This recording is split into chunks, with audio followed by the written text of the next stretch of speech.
Thanks for watching. Don't forget to like, comment, share and subscribe to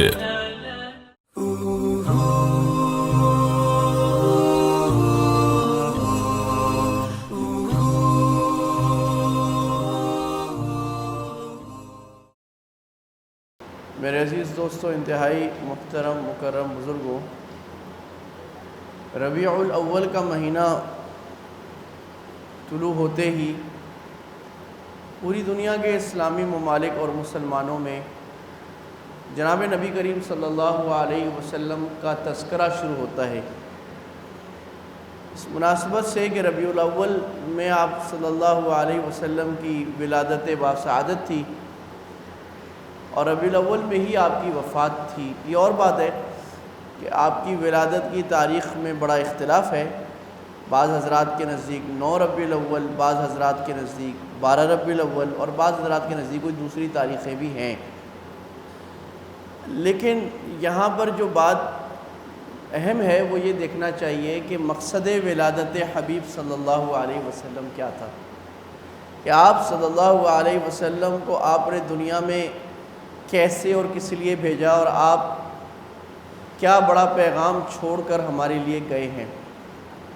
اللہ تعالیٰ نے جو آیت ہم روز ہی پڑھتے ہیں جب ہم سیرت کا بیان پڑھ رہے ہیں کہ اللہ تعالیٰ نے لقد کان لکم فی رسول اللہ اسوۃ حسنہ، اللہ تعالیٰ نے ہمارے لیے ہمارے نبی میں ایک بہترین نمونہ بنایا ہے۔ اس شخص کے لیے جو آخرت کی اور اللہ سے ملنے کی امید رکھتا ہے تو نبی کی زندگی ہی بہترین نمونہ ہے۔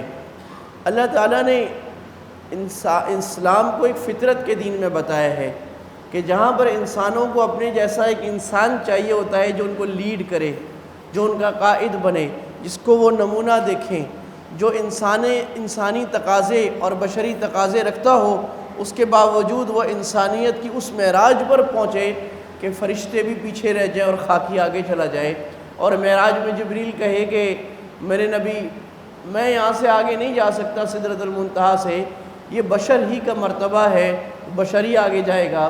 ہمارے بعض حضرات بیچارے نادانی میں یہ ثابت کرنے لگ جاتے ہیں کہ محمد صلی اللہ علیہ وسلم بشر نہیں تھے، نور تھے۔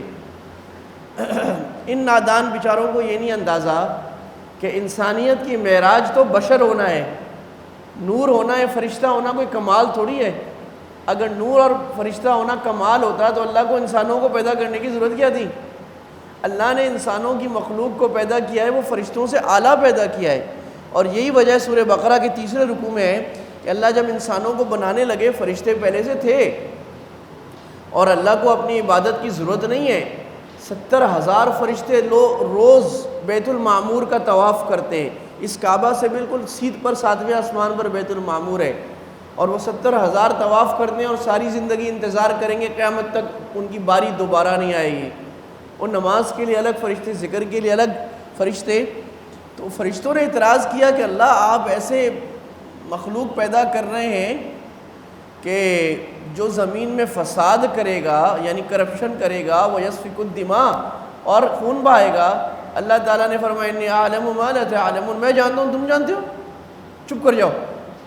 اور اللہ کرنا یہ چاہ رہے تھے، اللہ نے آگے دکھایا بھی ایسی مخلوق جو اپنے اختیار سے اللہ کی بات مانے، اپنے اختیار سے اللہ کو اپنا محبوب مانے، اپنے اختیار سے شیطان اور نفس کی خواہشوں کو پس پش ڈال کر اللہ کی محبت اور اللہ کے نبی کے طریقے کے مطابق چلنے والے بن جائیں، اللہ ایسی مخلوق چاہ رہے تھے۔ تو بشریت انسانیت کی عالم کی معراج ہے، اور اللہ کے نبی کا کمال یہ ہے کہ آپ امام البشر تھے۔ اگر اللہ کے نبی میں گناہ کی خواہش ہی نہ ہوتی، اگر آپ کسی تکلیف سے غمگین ہی نہ ہوتے، اگر آپ کو نکاح کی ضرورت ہی نہ ہوتی، اگر آپ کو زخم نہ لگتا اور تکلیف نہ آتی، اگر آپ کو نیند کی ضرورت نہ ہوتی، اگر میرے حبیب صلی اللہ علیہ وسلم پر دوسرے بشری تقاضے نہ ہوتے، تو کیا آپ انسانوں کے لیے اعلیٰ نمونہ بن سکتے تھے؟ کیا آپ انسانیت کی معراج بن سکتے تھے؟ کیا آپ باکمال بن سکتے تھے؟ کوئی جو فرشتہ طواف کر رہا ہے اور جو فرشتہ ذکر کر رہا ہے وہ تو کوئی بڑے کمال کی بات نہیں ہے، وہ تو اللہ تعالیٰ نے بائی ڈیفالٹ اس کو بنایا، اس کا اختیار ہی نہیں ہے کہ وہ ذکر نہ کرے۔ آپ ایک روبوٹ بناتے ہیں وہ جیسے آپ پلان کریں گے کرے گا. یہ تو انسان ہے جس کے پاس ایک نرم دھڑکتا ہوا دل، ایک عقل، ایک فہم، دونوں جذبے، نیکی کا جذبہ، برائی کا جذبہ، ہدیناہ النجدین. اس کے بعد وہ کمال پہ جائے. یہ نبی صلی اللہ علیہ وسلم معراج ہے. تو اللہ نے ایک نبی، ایک زندہ نبی ہمیں دیا. اللہ قرآن ایسے بھی نازل کر سکتے تھے کہ بھائی قرآن کو پڑھ لو اور سمجھ لو. عرب تھے، فصیح تھے، بلیغ تھے، ایک ایک عورت کو 1000 شعر یاد ہوتے تھے، عربی کی کمال کی لٹریچر کے ماہر تھے. اور مشرکین مکہ یہ کہتے بھی تھے کہ نبی کی کیا ضرورت ہے، ہمیں تو ایک فرشتہ نازل ہو جائے اور وہ قرآن لے آئے. وَلَوْ نَزَّلْنَا عَلَيْكَ كِتَابًا فِي قِرْطَاسٍ، صفحے ہمارے ہاتھ میں آئیں، ہم پڑھ لیں، ہم عرب ہیں سمجھ جائیں گے. کہ نہیں نہیں نہیں، اس قرآن کو سمجھانے والا اور کر کے دکھانے والا اور اپنی زندگی پر نافذ کرنے والا جب تک کوئی نہیں ہوگا، اس قرآن کا پیغام آفاقی اور پریکٹیکل نہیں ہوگا. اسلام ایک عملی دین ہے. یہ کوئی نظریاتی سوچ نہیں ہے، یہ کوئی فلسفہ نہیں ہے، یہ کوئی فکر نہیں ہے، یہ ایک کوئی ذہنی بڑھ افلاطون کی بڑھ نہیں ہے، یہ کوئی سقراط کا فلسفہ نہیں ہے. یہ تو ایک عملی دین، اس کے ایک ایک حکم کے پیچھے عمل ہے. جہاں عمل نہیں کوئی کوئی مقصد ہی نہیں ہے. اللہ نے اپنے نبی کو نمونہ بنا کے بھیجا. اس لیے حضرت عائشہ رضی اللہ عنہا سے پوچھا گیا ما خلق الرسول، ما خلق النبی صلی اللہ علیہ وسلم.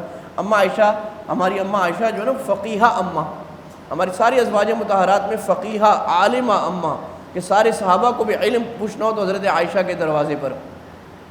تو پوچھا کہ ہمارے کیف کان خلق نبینا، ہمارے نبی کے اخلاق کیسے تھے؟ حضرت عائشہ نے فرمایا تم نے قرآن کوئی نہیں پڑھا؟ کان خلقہ القرآن، ہمارے نبی کے اخلاق قرآن تھے. یرضا برضاہ، قرآن جہاں خوش نبی خوش، قرآن جہاں ناراض نبی وہاں ناراض. عملی نمونہ اللہ نے نبی کو بنا کے دکھا دیا. اور صرف نبی نہیں، اللہ تعالیٰ نے ایک جماعت پیدا کی جس کا نام ہے جماعت صحابہ.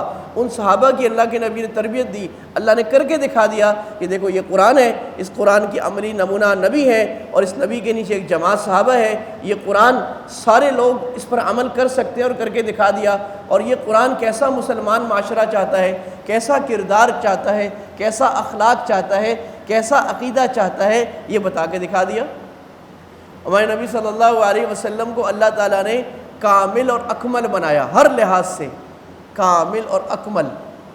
آپ کا یعنی انسان میں نا 2 قسم کی صفات ہوتی ہیں، ایک عطائی ہوتی ہیں کسبی، ایک وہ ہوتی ہیں جس میں انسان کا اپنا اختیار نہیں ہے، جیسے میرا چہرہ، میرا ہاتھ، میرا پاؤں، میرا قد، یہ اللہ کی طرف سے. اور دوسری ہوتی ہیں کسبی، کہ میں کتنا رحیم ہوں، میں کتنا سخی ہوں، میں کتنا بہادر ہوں، میں کتنا ذہین ہوں. اللہ نے دونوں صفات میں ہمارے نبی کو کمال کی معراج پہ پہنچایا، یہ بتانے کے لیے کہ the perfect example, the perfect leader دنیا میں نہ ایسا کبھی آیا نہ اس کے بعد کبھی آئے گا. تو صحابہ کرام نے نبی صلی اللہ علیہ وسلم کا حلیہ بھی بیان کیا اور بڑا کمال کا. تو ہند ابن ابی حالہ کی روایت ہے، فرماتی ہے کہ ہمارے نبی صلی اللہ علیہ وسلم کان ازہر اللون ادعج انجل اشکل. ہمارے نبی صلی اللہ علیہ وسلم جو تھے وہ آپ کا رنگ کھلتا ہوا تھا، ازہر کھلتا ہوا رنگ، یعنی دیکھا جائے چہرہ تو ایسے جیسے چہرے سے روشنیاں نکل رہی ہیں. اور آپ کی آنکھیں پلکیں بڑی دراز، آپ کی بھویں آرام سے، اور بینہما عرق یضر الغضب، یہاں جا کے بھویں ہلکی سی خوبصورتی کے ساتھ مل جاتی تھیں، اور کمانی دار. آج کل تو لوگ آئی بروز بنا کر کمانی دار بناتے ہیں، اللہ کے نبی کی نیچرل تھی. اور صحابہ کہتے ہیں یہاں پر ایک رگ تھی، اگر اللہ کے نبی کبھی بڑے غصے میں ہوتے، اور آپ کا غصہ ہمیشہ اللہ کا حکم ٹوٹنے پر ہوتا تھا، اپنی ذات کے لیے کبھی آپ غصے نہیں ہوئے، کبھی غصے نہیں ہوئے، بلکہ اپنی ذات کو تو پتھر مارے مارے اللہ کے نبی فرما رہے اللہ ان کو معاف کر دے، جانتے کوئی نہیں ہے. تو کہتے ہیں وہ رگ نہ پھڑک جاتی تھی، یہاں پر ایک رگ ہوتی تھی. اور آپ کی آنکھیں ایسی تھیں جیسے سرما لگا ہوا ہو، جس کو غزال آنکھیں کہتے ہیں، کہ نیچرل سرما لگا ہو. اور ازج اقنا، اقنا کہتے ہیں اقنا العرنین، آپ کی جو ناک مبارک تھی وہ ایسے ہلکی سی اٹھی ہوئی، اور پھر بالکل سیدھی تلوار کی طرح آتی تھی، یعنی اس کی بیچ میں تلوار کی طرح، اور آگے سے اقنا العرنین. یہ حسن ہے کہ ذرا اٹھی ہوئی ناک، بالکل پچکی ہوئی ہو تو وہ ہمارے چینی بھائیوں کی طرح بالکل اندر چلی جاتی ہے، کہتے ہیں منہ ہی پتہ نہیں لگتا. اور بڑی لمبی ہو جائے وہ کوئی اور لگتی ہے. اللہ نے اپنے نبی کو درمیانہ بنایا. اہدب الاشفار، آپ کی جو پلکیں تھیں وہ لمبی تھیں. لوگ آج کل پلکیں آرٹیفیشل لگا لگا کے لمبی کرتے ہیں خواتین. اللہ نے اپنے نبی کی لمبی پلکیں بنائی تھیں. ابلج ازج واسع الجبین، آپ کی جو پیشانی تھی کشادہ، یہ سرداری کی علامت سمجھی جاتی ہے. بڑا سر ہونا، کشادہ ماتھا ہونا. کشادہ ماتھا تھا. مدور الوجہ، آپ کا جو چہرہ مبارک خوبصورتی کے ساتھ گول تھا، ایسے بالکل لمبا بھی نہیں اور پورا ہلکا گولائی مائل اللہ تعالیٰ نے بنایا تھا. اور آپ کی دانت ایسے تھے افلج.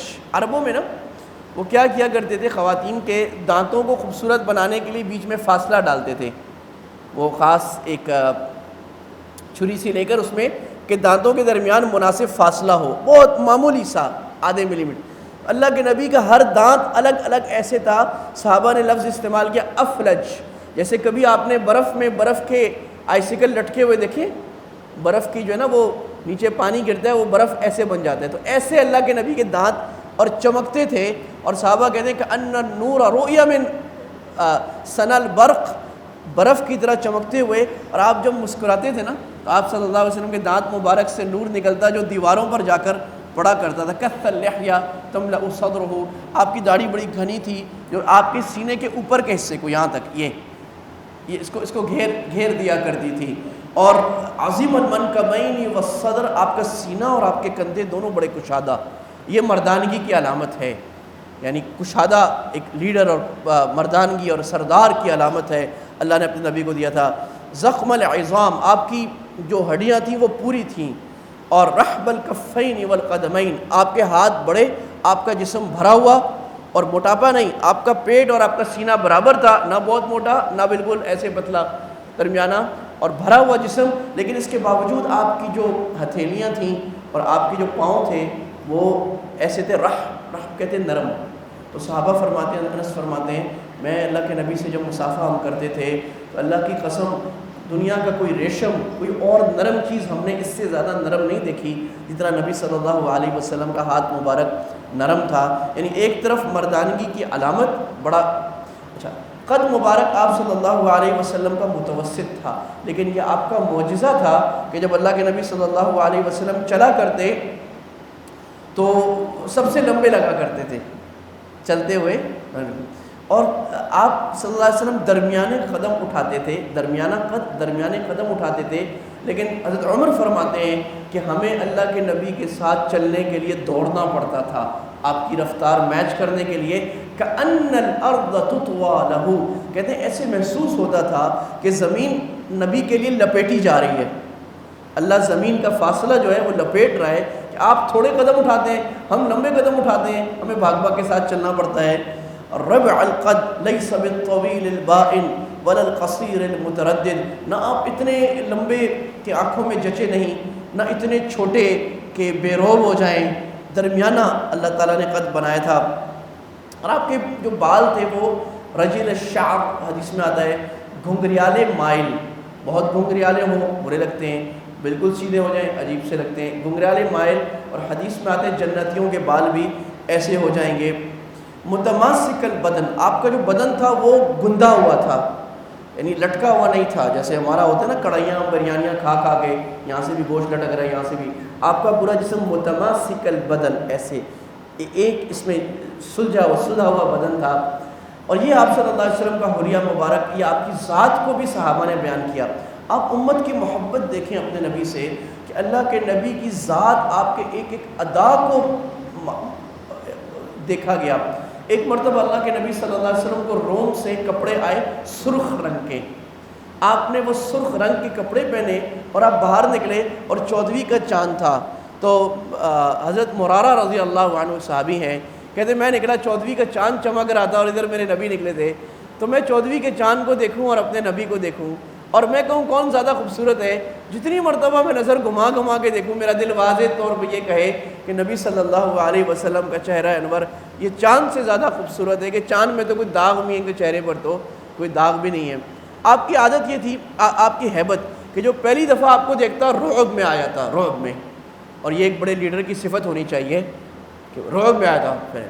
اور جب آپ سے مل جاتا تو وہ آپ صلی اللہ علیہ وسلم کے ساتھ محبت میں بڑھ جاتا. ایک قاصد آیا، ایک اور قبیلے کا، تو اللہ کے نبی کو دیکھا تو کانپنے لگ گیا. تو آپ نے فرمایا کہ کانپو نہیں بھائی، میں کوئی بادشاہ تو نہیں ہوں، میں تو اللہ کا بندہ ہوں، میرے ساتھ آگے بیٹھ جاؤ. یہ کمال اور صفات کیسی دنیا میں جو آج تک دنیا جب سے بنی ہے. آپ دنیا کی کسی تہذیب کسی قوم سے پوچھ لیں کہ انسانیت کی معراج کن کوالٹیز میں ہے، کن ایٹریبیوٹس میں ہے، کن صفات میں ہے، انسان کا مورل کمال کیا ہونا چاہیے، انسان کا ایتھیکل کمال اخلاقی کیا ہونا چاہیے، ایک کمانڈر کو کیسا ہونا چاہیے. تو وہ جو صفات بنائیں گے آپ دیکھتے چلے جائیے اللہ کے نبی سے اعلیٰ دنیا میں نہ کسی میں ملی نہ کسی میں ملیں گی. آپ کا حلم کیسا تھا؟ انسان میں ایک کمال کی صفت ہوتی ہے حلم. حلم کا معنی ہوتا ہے برداشت، ٹالرنس. تو آپ صلی اللہ علیہ وسلم کو مارا گیا ذات کے لیے، آپ برداشت کر گئے. طائف میں آپ کو مار مار کے آپ کی ایڑیوں سے خون نکال دیا گیا، آپ کو ذلیل کرنے کی کوشش کی گئی اور برے جملے کہے گئے. اللہ کے نبی کے پاس پہاڑوں کا فرشتہ آیا، کہا یا رسول اللہ جبریل پہاڑوں کا فرشتہ لے کے آیا ہوں میں، آپ کہیں ان کو دبا دوں؟ تو اللہ کے نبی نے فرمایا نہیں، اللہم اہد قومی فإنہم لا یعلمون، اللہ میری قوم کو معاف کر دے، بیچارے جانتے نہیں ہیں. الٹا ظالموں کے لیے عذر تلاش کر رہے ہیں. فتح مکہ میں جس قوم نے آپ صلی اللہ علیہ وسلم اور آپ کے صحابہ پر 20 سال ظلم کیا تھا اور مارا تھا اور جنگیں اٹھائی تھیں اور صحابہ کو اور حمزہ جیسے صحابہ کو اور بڑے بڑے لوگوں کو شہید کیا اور اللہ کے نبی کی بیٹی حضرت زینب رضی اللہ عنہ کو برچھا مار کے شہید کیا اور کیا کیا حرکتیں کیں. تو آپ کھڑے ہوئے بیت اللہ کا دروازہ پکڑ کے اور وہ کہ آپ بتا رہے ہیں مکہ فتح ہو گیا ہے، آپ کہہ رہے ہیں میں تمہارے ساتھ کیا کروں؟ تو وہ کہہ رہے ہیں کہ اخن کریم وابو اخن کریم، آپ بھی بڑے شریف آدمی، آپ کے باپ بھی بڑے شریف و کریم تھے، آپ نے میں جاؤ سب کو معاف کر دیا. آپ بیٹھے ہوئے ایک دیہاتی آ گیا اور اللہ کے نبی نے صحابہ کہتے ہیں اس وقت ایک کھردری چادر پہنی ہوئی تھی. تو دیہاتی نے وہ چادر اللہ کے نبی کے گردن میں ایسے پڑی ہوئی تھی، وہ پکڑ کے زور سے کھینچی اور اتنی زور سے کھینچی کہ یہاں خراشیں پڑ گئیں. اور آگے سے یہ کہا کہ محمد تمہارے پاس جو مال ہے وہ مجھے دو، جو مال غنیمت کا آتا تھا، کیونکہ تمہارے باپ کا مال نہیں ہے. اب صحابہ غصے اور حضرت عمر رضی اللہ عنہ کھڑے ہو گئے، یا رسول اللہ حکم دیں اس کی گردن اڑا دوں. اللہ کے نبی فرما رہے ہیں صلی اللہ علیہ وسلم علیہ الف تسلیمات، آپ فرما رہے نہیں عمر، تمہیں چاہیے تھا کہ مجھے کہو کہ بھائی ان کو ان کا حق دو اور اس کو سمجھاؤ کہ بھائی حق مانگنے کا یہ طریقہ نہیں ہے، اور آپ نے کہا اس کو دوگنا دے دو، زیادہ دے دو. یا آپ صلی اللہ علیہ وسلم کی برداشت، آپ صلی اللہ علیہ وسلم کی جود و سخا، آپ ایسی سخاوت فرمایا کرتے تھے کہ کبھی کسی سائل کو آپ نے نہ نہیں کہا، نہ کسی کو بھی نہ نہیں کہا. جس نے کوئی مانگا آپ نے دے دیا، جو مانگا ہوا آپ نے دے دیا. ایک مرتبہ ایک آدمی مانگنے آیا، آگے بتا رہی، آپ نے فرمایا کہ قرض لے لو اور قرض لے کر تم بازار سے میرے نام پہ قرض لے لو، میرے نام پہ قرض لے لو، میرے پاس پیسے ہیں میں قرض ادا کروں گا. تو عمر رضی اللہ عنہ نے فرمایا یا رسول اللہ اس کا تو آپ کو حکم نہیں دیا گیا کہ قرض لے کے ابھی لوگوں کی مدد کریں. تو آپ کے چہرے پر ناگواری آئی اور یہ آپ کی ایک تیسری صفت تھی حیا اور مروت. آپ کی مروت اتنی اعلیٰ تھی کہ آپ منہ پر کسی کو غلط بات نہیں کہتے تھے، آپ کو کوئی بات بری لگ جائے آپ زبان سے اس کو برا اکثر نہیں کہا کرتے تھے، الا یہ کہ اللہ کا حکم ٹوٹ رہا ہو، بس آپ کے چہرے پر ناگواری آ جاتی. یہ مروت اور حیا کی بات ہے. منہ پھاڑ پھاڑ کے بات کرنا، بہت بلنٹ ہونا، لوگ کہتے ہیں بڑی اعلیٰ صفت ہے اور کہتے ہیں میں تو بڑا منہ پھٹ ہوں، میں بلنٹ ہوں. یہ گندی صفت ہے، یہ خراب صفت ہے. انسان کو حیا اور شرم اور ہر بات منہ سے پھینکنی نہیں چاہیے، سوچنا چاہیے کیا بات کرنے کی ہے. بہت دفعہ انسان اپنی حق تلفی بھی برداشت کر لیتا ہے مروت کے لیے، چھوڑ دو، جانے دو، یار جانے دو، یہ مروت کی صفات ہیں. تو اللہ کے نبی کے چہرے پر ناگواری آئی. ایک انصاری صحابی بیٹھے تھے، انہوں نے کہا نہیں یا رسول اللہ انفق تنفق علیک ولا تخش من ذی العرش اقلالا، اے میرے حبیب آپ خرچ کیجئے، آپ پر خرچ کیا جائے گا اور آپ عرش والے سے کمی کا خیال نہ کریں. اللہ کے نبی کا چہرہ کھل گیا، آپ نے فرمایا بہذا امرت. آپ شوہر کو دیکھ لیں، ایسا شوہر دنیا میں نہیں ملے گا جیسے ہمارے حبیب کے شوہر ہیں. آپ کمانڈر ہیں، آپ مربی ہیں، آپ شیخ ہیں، آپ ذاکر ہیں، آپ استاذ ہیں، آپ پولیٹیکل لیڈر ہیں، آپ حکمران ہیں، آپ وزیر خارجہ بھی آپ ہیں، وزیر داخلہ بھی آپ ہیں، وزیر خزانہ بھی آپ ہیں، سارا نظام آپ کے ہاتھ میں ہے. اور آپ صلی اللہ علیہ وسلم جب گھر میں جاتے ہیں تو جوتے کا تسمہ خود لگاتے ہیں. گھر والے جھاڑو لگا رہے ہوں تو آپ جھاڑو لگانے میں مدد فرما دیا کرتے ہیں. آپ صلی اللہ علیہ وسلم اپنے کپڑے کا پیبند خود لگا لیا کرتے ہیں, بستر کو جھاڑ لیا کرتے ہیں, صاف کر دیا کرتے ہیں. یہ عالی صفت اللہ کے نبی صلی اللہ علیہ وسلم کی کہ ایک طرف تو وہ بلندی اور وہ عروج جو انسانیت کا کمال, اور دوسری طرف گھر میں ایسا مثالی شوہر کہ بیوی کی دلجوئی.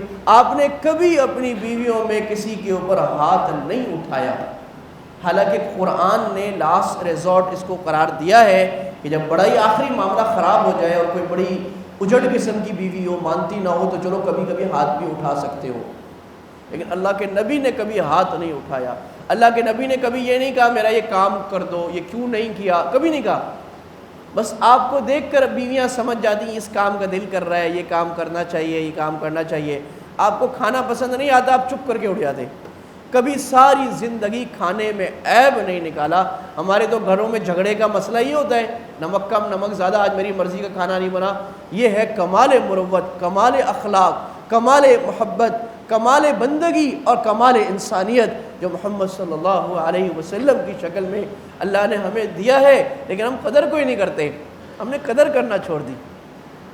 تو یہ ہے ہمارے حبیب. تو میرے عزیزوں, اللہ کے نبی کی زندگی کو پڑھنے کی کوشش فرمائیں.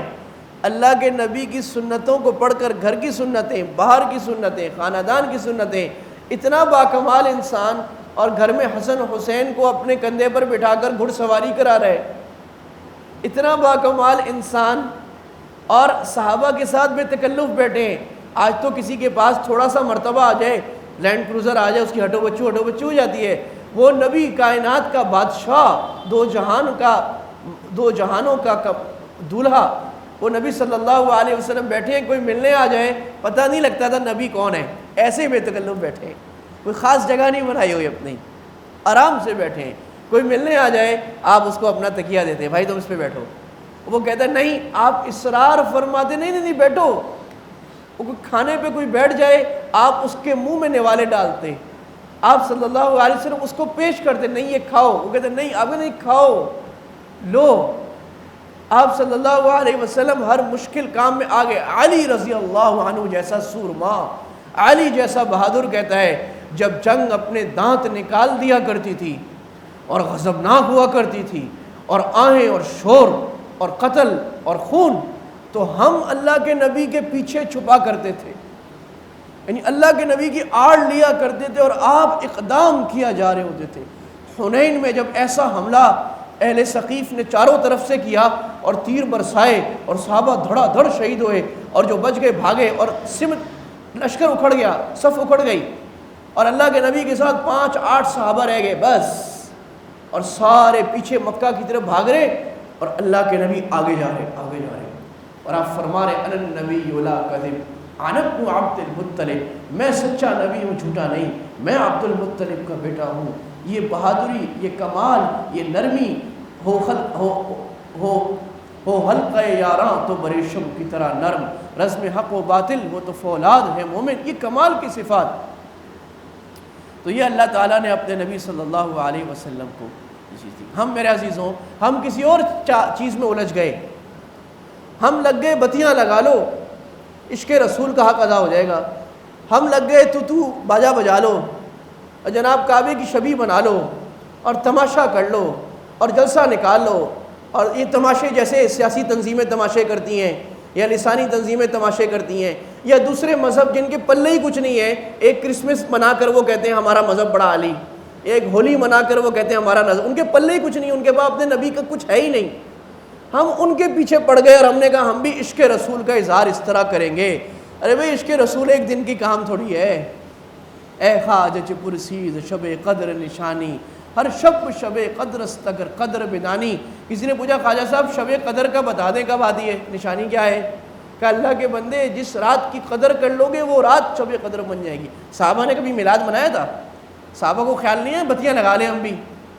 صحابہ کو خیال نہیں ہے کہ ہمارے پاس پیسہ زیادہ ہے, چلو جی جو سیٹھ جتنی بتیاں لگائے وہ سیٹھ اتنا بڑا عاشق رسول. یہ کون سا کمال ہو گیا؟ میرے پاس ارب روپے, میں نے عرب کی بتیاں لگا دی, میں عاشق رسول بن گیا. عشق رسول کا مدار مال سے ہوتا ہے.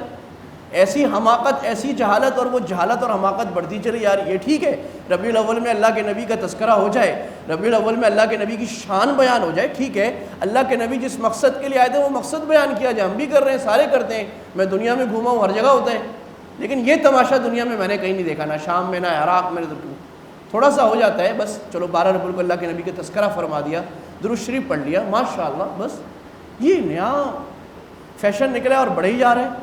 یہ سیئ البدعات ہے۔ اللہ کے نبی کے طریقے کے مطابق ہم 3 چیزوں کے پابند ہیں۔ آخری بات کرو، یاد رکھیں، برا لگتا ہے کسی کو لگے ہم پابند ہیں، ہم صحیح بات آپ کو بتائیں، آپ دین کا جو کام کر رہے ہیں وہ کام ٹھیک ہو، نمبر 2 جس طریقے کے مطابق کرنا چاہ رہے ہیں وہ طریقہ ٹھیک ہو، سنت کے مطابق اور صحابہ کے مطابق ہو، اور نمبر 3 آپ کی نیت ٹھیک ہو۔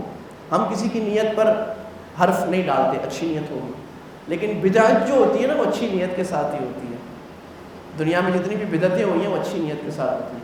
کوئی آدمی کہے آج مجھے بڑا شوق آ رہا ہے، میں مغرب کی نماز 6 رکعت پڑھ لوں گا، کیا خیال ہے؟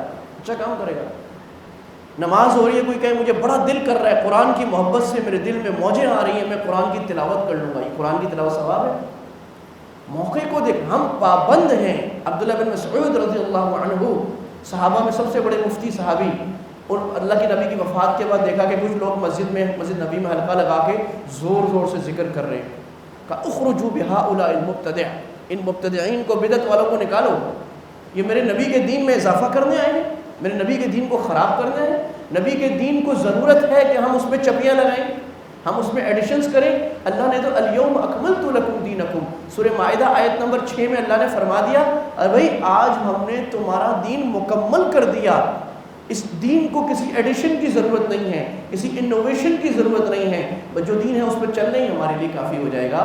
تو بھئی جو مقصد ہے ہمارے نبی کے آنے کا، ہم اس مقصد پہ چلنے والے بن جائیں، اور وہ مشکل ہے، وہ ساری زندگی کا روگ ہے، وہ ساری زندگی کا کام ہے، وہ ہر لمحے کا کام ہے۔ وہ سال میں ایک دفعہ 12 ربیع الاول منا کے، یا سال میں ایک دفعہ عاشورہ منا کے حسین کا کام نہیں ہو جاتا، یا آپ حسینی نہیں بن جاتے، یہ سال میں ایک دفعہ بتی جلا کر آپ محمدی نہیں بن جاتے۔ ساری زندگی اللہ کے نبی کی سنت کو لگانا، مخالفت کو برداشت کرنا، غیروں کے طریقے کو چھوڑ کر اپنے نبی کے طریقے پہ آنا، اس محبوب نبی کے طریقوں پر، یہ کمال ہے۔ اور اس کے لیے بھئی ہم کوشش کریں اللہ کے نبی کی زندگی کو پڑھیں، سنیں، اپنے سرانے کو ایک کتاب کم سے کم رکھ لیں سیرت کی، اسوہ رسول کی، کہ جس کو ہم پڑھا کریں اور روز پڑھ کر ہم عمل کرنے کی کوشش فرمائیں۔ وما علینا الا البلاغ وآخر دعوانا الحمدللہ رب العالمین۔ Thanks for watching. Don't forget to like, comment, share and subscribe to